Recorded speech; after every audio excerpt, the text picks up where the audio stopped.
He didn't hate his life. That was the confusing part. Nothing was wrong enough to complain about. He woke up, went to work, replied to messages, smiled when required, and slept tired. From the outside, everything looked normal, but inside, something felt unfinished. Not broken, not dramatic, just incomplete.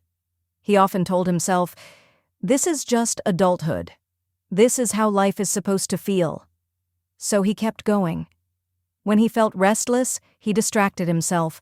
When he felt lonely, he scrolled. When he felt empty, he stayed busy. Busyness became his coping mechanism. As long as he was occupied, he didn't have to ask uncomfortable questions. One evening, after a long day, the power went out. No lights, no internet, no noise. At first he felt irritated, then uneasy, and finally, exposed. Without distractions, his thoughts became louder. He thought about how tired he felt all the time, not physically, but emotionally.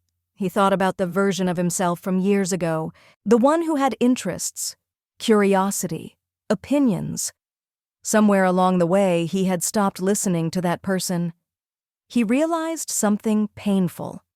He wasn't exhausted from doing too much. He was exhausted from doing things that didn't matter to him. He had been saying yes to survive, not to live. That night, he didn't sleep easily. Not because of fear, but because clarity had arrived, and clarity is uncomfortable. It removes excuses.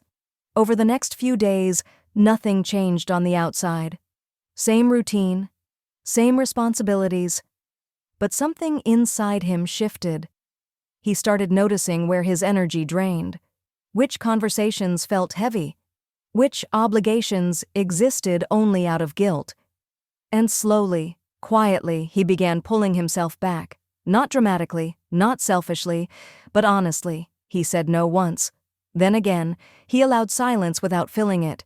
He stopped explaining himself unnecessarily. Some people didn't like the change, but something surprising happened. He felt lighter, not happier, just lighter. One day, he understood the truth he had been avoiding. You don't need a breakdown to change your life. Sometimes awareness is enough. He hadn't been failing at life. He had been escaping it. And now, instead of running, he was finally willing to stay. Stay with discomfort. Stay with honesty. Stay with himself. Final line. Slow, grounding. If this story feels familiar, it's not because something is wrong with you. It's because something inside you is asking to be heard.